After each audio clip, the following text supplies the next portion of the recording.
Resistance क्या होता है?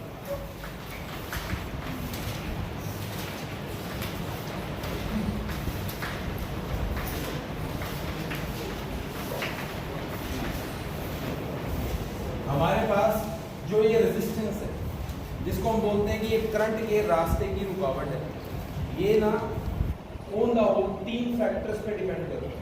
जो रेजिस्टेंस होता है वो डिपेंड करता है तीन फैक्टर्स पे, और उसमें जो फर्स्ट फैक्टर होता है ना, उसका नाम होता है लेंथ। जो सेकंड फैक्टर होता है उसका नाम होता है एरिया, और जो थर्ड फैक्टर होता है उसका है concept nature of the material. तो ये जो हमारे तीन फैक्टर्स बने, length, area and the nature of material, इनमें रेजिस्टेंस लेंथ के साथ बिल्कुल बराबर चलती है।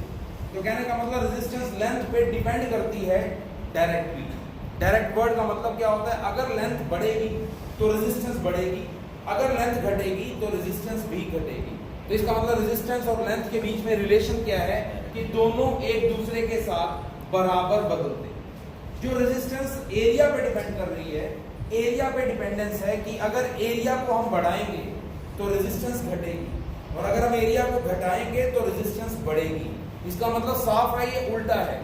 एरिया के बढ़ने से रेजिस्टेंस घटती है और एरिया के घटने से रेजिस्टेंस बढ़ती है। इसका मतलब रेजिस्टेंस एरिया पे रेसिप्रोकल पे डिपेंड करती है। तो इसका मतलब एक दूसरे के साथ ये इनवर्सली वेरी करते हैं। जब वो दोनों बराबर चलते हैं तो हम बोलेंगे डायरेक्टली वेरी करते हैं, और जब वो एक दूसरे से उल्टा चलेंगे तो हम बोलेंगे इनवर्सली वेरी करते हैं। दो फैक्टर तो ये हो गए। तीसरा फैक्टर है नेचर। नेचर में आता है कि आपका मटेरियल कंडक्टर है, आपका मटेरियल इंसुलेटर है, या आपका मटेरियल सेमीकंडक्टर। ये तीन नेचर्स हैं मटेरियल।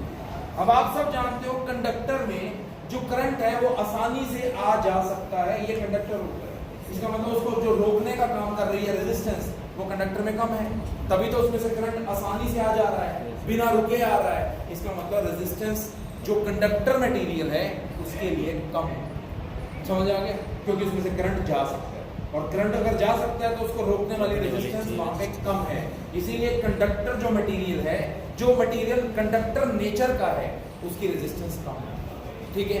अगर कोई मटेरियल इंसुलेटर का होगा तो इंसुलेटर की डेफिनेशन हम बोलते हैं ना कि इसमें से करंट आसानी से आ जा नहीं सकता, या फिर होता ही नहीं है।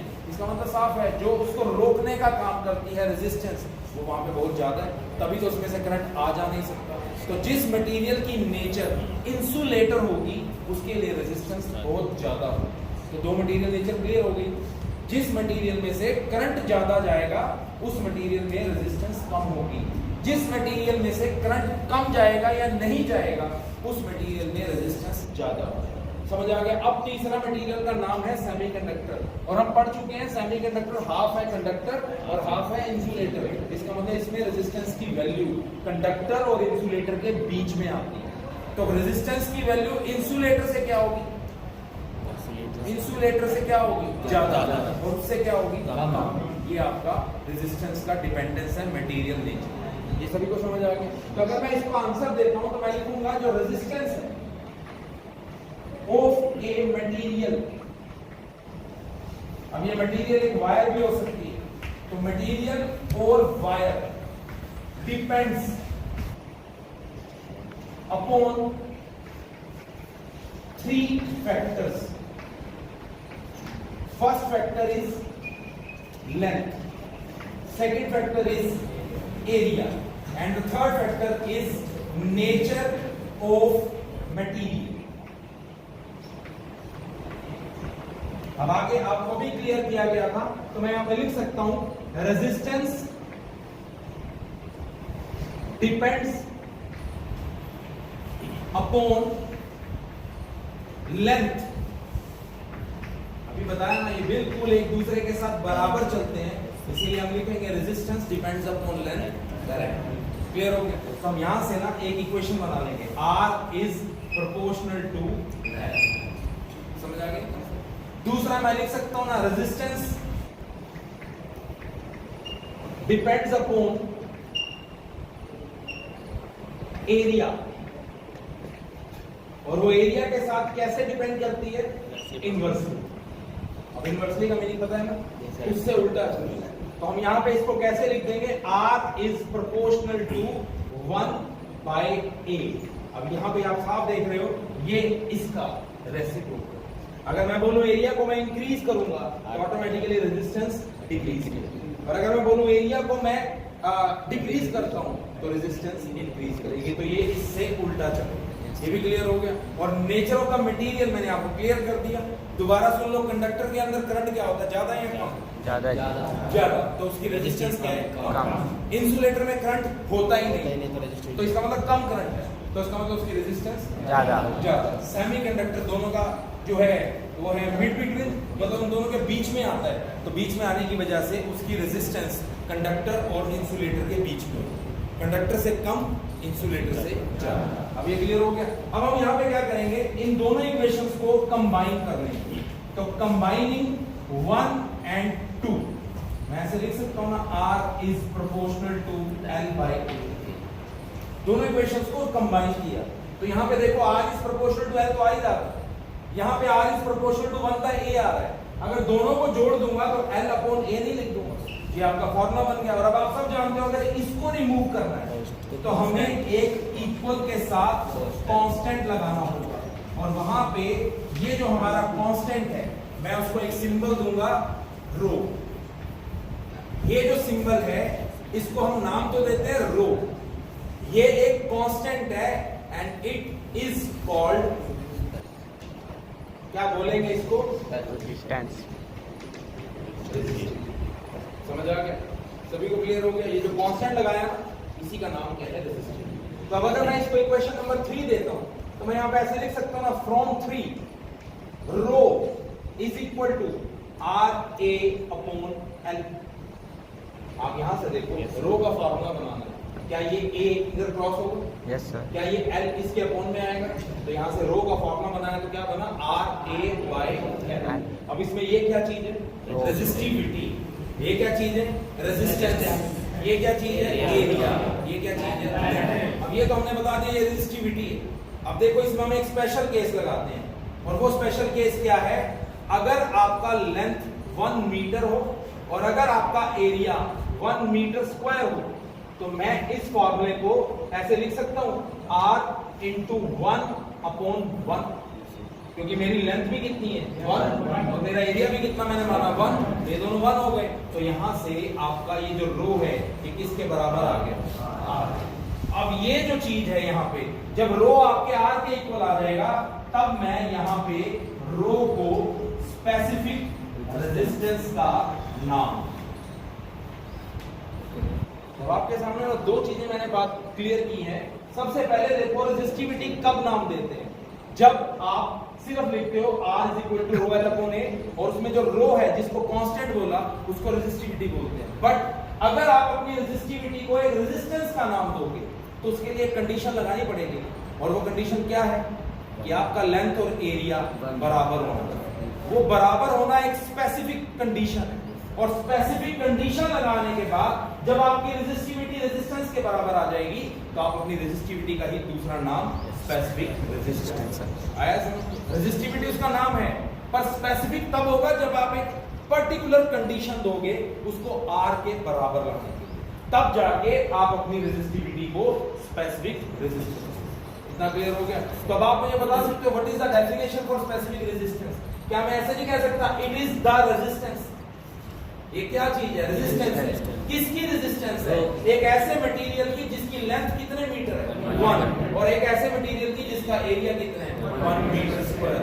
ऐसा मटेरियल जिसका लेंथ और एरिया दोनों 1 है, उस मटेरियल की रेजिस्टिविटी रेजिस्टेंस के बराबर है, और उस टाइम हम रेजिस्टिविटी को कौन सी रेजिस्टेंस बोलेंगे, स्पेसिफिक रेजिस्टेंस। अब आगे समझ। तो लास्ट में हम इसकी डेफिनेशन लिख देते हैं, is called resistance when length and area of material is unity। अब यूनिटी का मतलब होता है 1। फिजिक्स में यूनिटी वर्ड का मीनिंग क्या है 1। अब यहां तक क्लियर हो गया सभी को। लास्ट में आपने रेजिस्टिविटी के यूनिट्स बनाने हैं। ये देखो ये रेजिस्टिविटी का फॉर्मूला लिखा हुआ, अगर हम इसके यूनिट्स बनाते हैं तो आप लोगों को सबको पता है रेजिस्टेंस का यूनिट ओम है। रेजिस्टेंस का यूनिट क्या है? ओम। जो एरिया है इसका यूनिट क्या होता है? Metre square. और ये जो लेंथ है इसका यूनिट क्या है? मीटर। तभी तो लिखा था लेंथ को 1 मीटर, एरिया को 1 मीटर स्क्वायर। अब यहाँ पे देखो ये मीटर और स्क्वायर कट गया। What are the units for resistivity? Ohm, metre. अब बताओ ये टॉपिक क्लियर है सभी? ये वाला टॉपिक क्लियर है सभी को?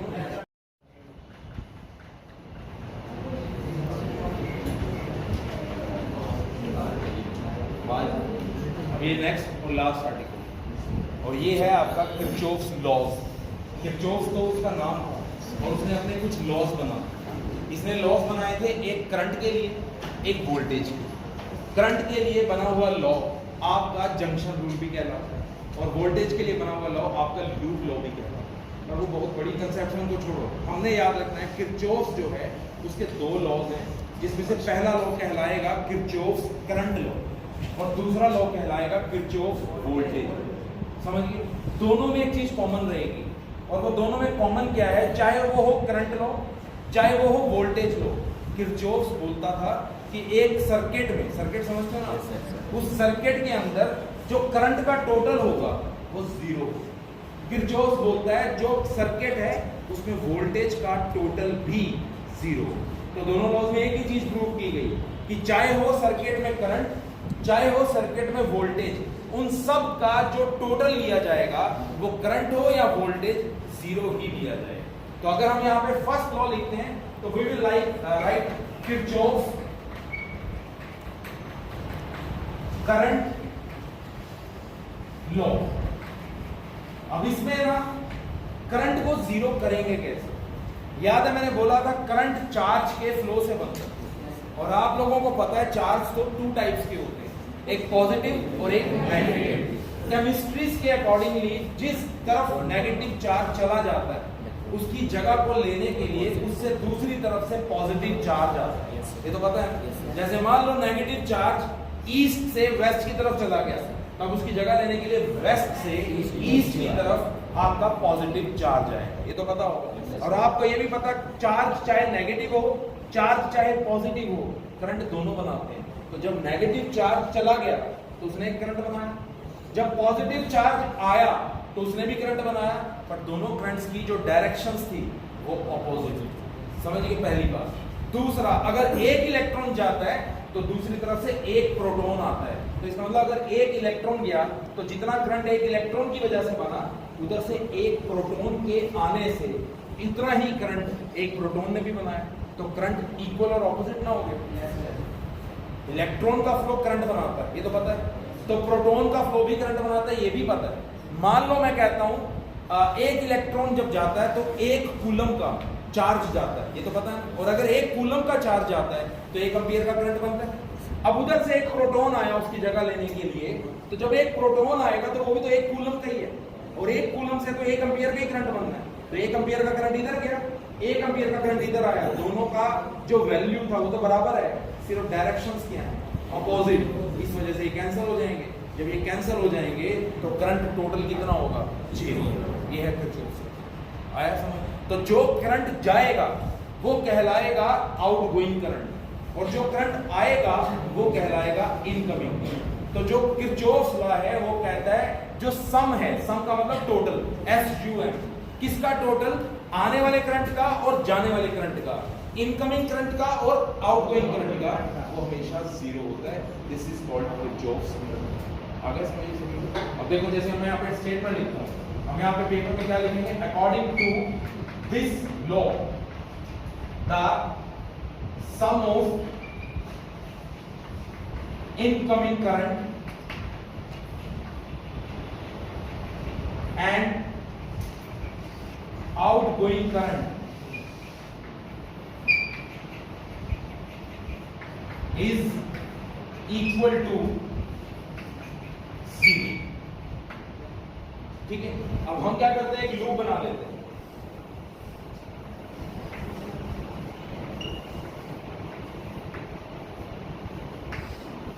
अब आप यहां पे देखो I1, I2, I3, I4, I5 and I6 6 currents मैंने रिप्रेजेंट किए, उनमें से अगर हम देखें कि I1 का डायरेक्शन तो ये बाहर की तरफ है, ये कौन सा करंट कंसीडर होगा? Outgoing. I2 outgoing, I3 incoming क्योंकि ये अंदर की तरफ आ रहा है, I4 incoming, I5 incoming and I6 outgoing. ये लॉ कहता है जो करंट सर्किट में अंदर आएगा उसको लेना है प्लस, और जो करंट सर्किट से बाहर जाएगा उसको लेना है माइनस। तो मैं इसको रिप्रेजेंट कैसे करूंगा? मैं यहां लिखूंगा I का मतलब टोटल, और ये जो टोटल है वो किसके इक्वल लिखूंगा? ये करंट कहां जा रहा है? बाहर। पहली बोला जो बाहर जाएगा उसको माइनस लेना है, हम यहां पे लिखेंगे माइनस ऑफ I। ये करंट कहां जा रहा है? बाहर, तो माइनस ऑफ I2। ये कहां आ रहा है? अंदर आने वाले करंट को पॉजिटिव लेना है, तो ये प्लस I3। ये अंदर, तो यहाँ पे भी क्या लग जाएगा? Plus I4। ये कहां जा रहा है? अंदर, तो यहाँ पे क्या लग गया? प्लस I5, और लास्ट में माइनस I6। अब आप एक चीज देख रहे हो ना, 1 2 3 ये हो गए आपके आउटगोइंग करंट, 1 2 3 ये हो गए आपके इनकमिंग करंट। जितने इनकमिंग है उतने ही तो आउटगोइंग है, और जितने प्लस के हैं उतने ही माइनस है, इसलिए टोटल सम किसके बराबर होते हैं? तो आप यहाँ पे ऐसे नहीं लिख सकते कि I3 plus I4 plus I5 is equal to I1 plus I2 plus I6, क्योंकि ये टोटल किसके बराबर था? 0। तो माइनस वाले इधर आ गए तो वो भी प्लस हो गए, और प्लस वाले यही रहने दिए, तो देखो 3 करंट्स आपस में बराबर हो गए। अगर ये बराबर हो गए, यहाँ पे वापस डालूंगा तो आंसर कितना आएगा? 0। ये कहलाता है फर्स्ट लॉ ऑफ किरचॉफ। सभी को समझ आ गया किरचॉफ फर्स्ट लॉ। अब लाते हैं हम सेकंड लॉ पे, किरचॉफ वोल्टेज लॉ। अब इसमें हम लिखेंगे according to this law the sum of voltage or the product of current and resistance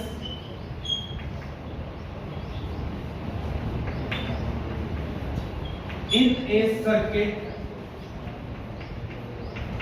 is 0।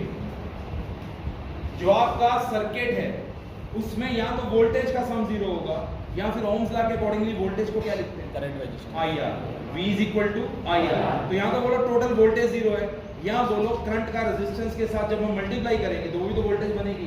तो यहाँ तो अकेली वोल्टेज का सम 0 होगा, यहाँ जो आप मल्टीप्लाई करोगे करंट और रेजिस्टेंस को उसका सम किसके बराबर होगा? 0। मतलब आप यहाँ तो ऐसे लिख सकते हो total voltage is equal to 0, या फिर आप लिख सकते हो I into R is equal to 0। This is called Kirchhoff voltage. ये है समेशन का साइन, पता हो, और समेशन में सब कुछ आता है, जहां से शुरू जहां पे खत्म। तो ये क्लियर हो गया सभी को। अब इसके लिए एक सर्किट बनेगा, फर्स्ट सेल, फिर एक रेजिस्टेंस, फिर दूसरी लाइन में एक रेजिस्टेंस, और फिर तीसरी लाइन में एक और सेल और एक रेजिस्टेंस। ये एक सर्किट है जो किरचॉफ के वोल्टेज लॉ को प्रूव करने के लिए। इसमें ये सेल का अपना EMF है, ये सेल का अपना EMF, और ये फर्स्ट सेल फर्स्ट करंट बनाएगा, तो ये सेकंड सेल आपका सेकंड करंट। ये दोनों करंट्स यहाँ पे आके मिल के टोटल करंट I3 के नाम से बनाएंगे, और उसके बाद ये अपनी अपनी जगह पे वापस चले जाएंगे। ये हो गया फर्स्ट रेजिस्टेंस, ये हो गया सेकंड रेजिस्टेंस, और ये हो गया थर्ड रेजिस्टेंस। सर्किट समझ आया? आपको बताया गया ना, सेल और बैटरी सर्किट को एक फोर्स देते हैं, और उस फोर्स का नाम EMF होता था। तो ये सेल भी वो फोर्स है जिसको EMF बोलते हैं। तो पहला सेल उसका EMF E1, दूसरा सेल उसका EMF E2। इस सेल से आप जानते हो ओम्स लॉ बोलता है V is proportional to I, तो E भी तो I के बराबर होगा, क्योंकि V और I E तो एक ही बात है। अगर E1 है तो यहाँ क्या आ जाएगा? इसीलिए इसने कितना करंट बनाया? I1। तो अगर इसने एक करंट बनाया तो ये दूसरा करंट बनाएगा, तो यहाँ से दूसरा करंट कितना बना? I2, और ये दोनों यहाँ जुड़ गए। तो जैसे मान लो ये 2 था, ये 2 था, तो ये 4 हो गया, इसीलिए इन दोनों के टोटल को I3 मान। ये यहाँ तक गया, यहाँ तक जाने के बाद ऊपर उसने I1 दे दिया, नीचे उसने I2। ये सर्किट हो गया। अब मैं क्या करूँगा, इस सर्किट में नेम दूंगा A B C D E and F। अब हम याद रखना इसको लॉ को लगाएंगे कैसे। हम यहाँ पे लिखेंगे इन क्लोज्ड सर्किट, हम देना सारी तरफ से, और पहला नाम मैं लिख दूंगा A B C D C F and A B C F A, ये पहला नाम होगा। ये क्या आपकी मर्जी है, या तो क्लॉकवाइज हो लो या एंटी क्लॉकवाइज, ठीक है। आप इसको ऐसे भी लिख सकते हो, और करके B A F C B, B A F C B, आपकी मर्जी। तो मैं पहले इसमें एक इक्वेशन बनाऊंगा, ध्यान से देखना। पहले हम आएंगे ए से बी। सर्किट देखो, जब हम ए से बी आते हैं तो ए से चलते ही मेरे रास्ते में सेल आ गया, और जैसे ही मैं ए से चलने लगा सेल का पहले मेरे रास्ते में कौन सा टर्मिनल आया, प्लस। अगर सेल का टर्मिनल पॉजिटिव आएगा तो हम ईएमएफ के साथ पॉजिटिव साइन करेंगे, समझ आ गया। मान लो मैं बी से ए जाता, तो बी से ए जाता तो सेल तो फिर भी आता रास्ते में, पर सेल का पहले टर्मिनल कौन सा, नेगेटिव, तो मैं इसमें नेगेटिव लगा। इतना समझ गए सारे। आगे चलो, इससे आगे चलते ही रेजिस्टेंस आ रही है, उसके आगे करंट भी आ रहा है, और आपको पता है करंट और रेजिस्टेंस के मल्टीप्लाई को भी वोल्टेज बोलते हैं। अब हम इसको वोल्टेज मान लेंगे, पर सबसे बड़ी बात प्लस लेंगे या माइनस। अगर तो जिस तरफ आप जा रहे हो एरोस भी उसी तरफ जा रहे हैं तो प्रोडक्ट को प्लस लेना, और अगर जिस तरफ आप जा रहे हो और एरोस आपसे उल्टे आ रहे हैं तो प्रोडक्ट को माइनस लेना। अब आप बोलो ए से बी आ रहे हो, तो ये जो तीर हैं एरोस, ये तो बी से ए जा रहे हैं ना, तो मेरी और इनकी डायरेक्शन ऑपोजिट हो गई, तो मैं यहाँ पे साइन कौन सा लगाऊंगा, माइनस। कितना करंट है, I1, रेजिस्टेंस कितनी है, R1। इतना क्लियर हो गया। अब आगे चलते हैं B से C, B से C पे सिर्फ करंट है, कितना, I1, रेजिस्टेंस नहीं है, और जब तक करंट रेजिस्टेंस से मल्टीप्लाई नहीं होगा तब तक वोल्टेज नहीं बनेगी, तो इसको छोड़ दो। जहां वोल्टेज नहीं है ना उस पार्ट को छोड़ देंगे। आगे चलते हैं C से F। देखो C से F करंट है ना, कितना करंट है, I3, रेजिस्टेंस कितनी है, R3। हम जा रहे हैं C से F, बट जो एरोज हैं वो तो F से C आ रहे हैं, तो ये साइन कौन सा लगेगा, माइनस। तो यहाँ पे भी क्या लग गया, माइनस I3R। अब लास्ट में आते हैं F से A पे, ये आ गया F, ये आ गया A, सिर्फ करंट है, रेजिस्टेंस नहीं है, तो वोल्टेज नहीं बनेगी, तो लॉ के अकॉर्डिंगली ये किसके बराबर होगी। अब ये क्या चीज है, वोल्टेज। ये मल्टीप्लाई होके क्या बनाएंगे, वोल्टेज, क्योंकि ओम्स लॉ कहता है V किसके इक्वल होता है, वह भी वोल्टेज होगी, और ये भी क्या होगी, वोल्टेज। टोटल वोल्टेज एक सर्किट की किसके बराबर है, 0। कैसे है, क्योंकि इसी इक्वेशन से हम E1 का वैल्यू कितना लिख सकते हैं, I1R1 प्लस, तो ये चीज यहाँ पे माइनस E1 करके लिख सकते हो या नहीं। अरे देखो E1, ये दोनों माइनस इधर आ गए तो प्लस हो गए, तो E1 का वैल्यू कितना आ गया, I1R1 प्लस I3R3। तो यहाँ पे देखो E1 माइनस E1 कितना हो गया, इसकी जगह रख दिया। आगे आप ये समझिए नहीं, सभी को क्लियर है कि जो। अब देखो दूसरे हाफ में लगाओ, मैं यहाँ पे नाम लिखता हूँ इन क्लोज सर्किट। हम ले लेते हैं F C D E F, नाम पूरा हो गया। अब बनाओ पहली इक्वेशन, F से C में क्या लिखा जाएगा, I3R3 प्लस या माइनस, I3 इंटू R3 हम क्या लिखेंगे, प्लस। तो यहाँ पे आ गया प्लस I3 इंटू R3, ठीक है। आगे C से D, तो C से D में कुछ नहीं है, छोड़ दिया। फिर आगे D से E, तो D से E में ये आ गया रेजिस्टेंस, और यहाँ पे करंट कितना है, I2। हम भी इधर जा रहे हैं और एरोस भी इधर जा रहे हैं, ये भी क्या हो गया, प्लस I2 R2। और जब मैं यहाँ पहुंचूंगा तो पहले कौन सा टर्मिनल आया, माइनस, इसलिए यहाँ पे क्या लग जाएगा, E2, और ये किसके बराबर हो जाएगा, E2 वाला बताना। देखो F से C दोनों पॉजिटिव, फिर इधर कुछ नहीं था, छोड़ दिया। जब यहाँ से यहाँ आएंगे तो ये एरो मेरे साथ ही तो जा रहा है, तो ये भी प्लस हो गया। पर जब यहाँ पहुंचा तो सेल मेरे रास्ते में आया, बट सेल का टर्मिनल कौन सा आया, माइनस, इसीलिए E2 के साथ कौन सा साइन आएगा, माइनस। टोटल दोनों जगह वोल्टेज का कितना हो गया, 0। This is called Kirchhoff's loss. ये किरचॉफ्स के लॉस कंप्लीट हो गए।